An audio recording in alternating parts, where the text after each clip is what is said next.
In 2017, at a poker table in Queens, New York, something happened that has never happened before or since.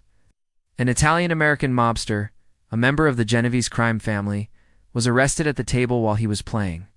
He had been busted in the act by the FBI after they discovered that he was running an illegal gambling ring. Most shocking part of this story is not what you think. It's not even that the mobster was caught. After all, it happens from time to time. But why were the other players at the table with him not arrested too? This is because these guys weren't just any ordinary criminals. They were members of the Mafia. And there was a code of silence among them. They didn't testify against each 0-3rd of the FBI, no matter how much pressure they were under. In fact, they all served time in prison for their crimes, but none of them ever cracked. This shows how strong the Mafia code of silence really is. But it wasn't always like this. Welcome to our channel, where today we taking a look back in time and uncovering some of the cracks in the code that have allowed the FBI to take down many Mafia families over the years. If you're ready to dive into the world of organized crime, then make sure to subscribe so you never miss an episode. The No. One rule of the Mafia, Omerta, or the Code of Silence, is one of the most well-known aspects of the organization. To become a member of the Mafia, you must swear an oath to uphold this code above all else. Breaking this rule meant leaving the group without your life. But there have been times when the walls have closed in for Mafia members and they found themselves having to cooperate with the FBI. Let's take a look at 5 times when the Mafia Code of Silence broke down. No. 5. Joe Massino. It all started when Massino's brother-in-law became a government witness and testified against him. This caused a huge problem for Joe, because now he couldn't trust anyone around him. He knew that someone was going to crack and tell the police everything they needed to know about his criminal activity. Sure enough, it didn't take long for the feds to come knocking on his door. They had enough evidence to charge him with racketeering and conspiracy to commit murder. So Joe decided that he had nothing to lose and flipped on his former friends. He began cooperating with the FBI and gave them information that led to several high-profile arrests. Eventually, he was able to plead guilty to lesser charges and is serving a sentence of 6 months in prison. In exchange for his help, the FBI made sure that he and his family were placed in the Witness Protection Program. Number 4.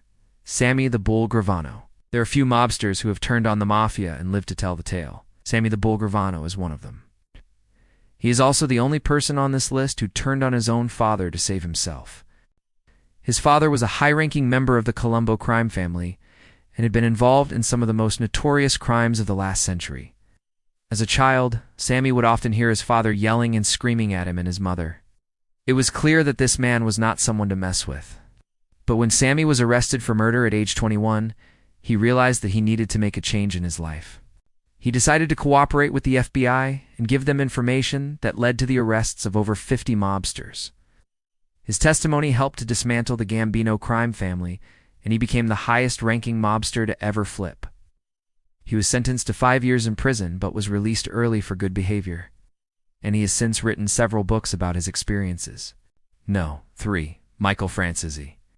Michael Francesi was a soldier in the Genovese crime family and was involved in several murders and other crimes. However, he was never convicted of any of these crimes until 1987, when he was arrested on drug charges. The feds offered him a plea deal. If he would cooperate and give them information about the other mobsters he worked with, then they would drop the charges against him. At first, Michael refused. He knew that the other mobsters would kill him if he cooperated.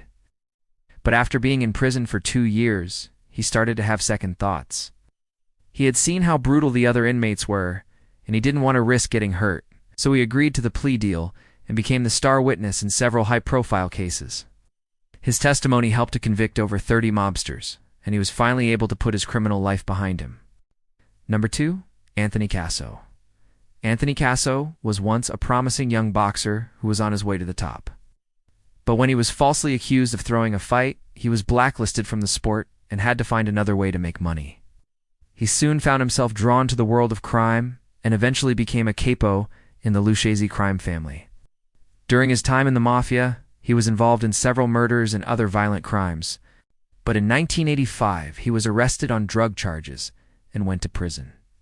While in prison, he began planning his revenge.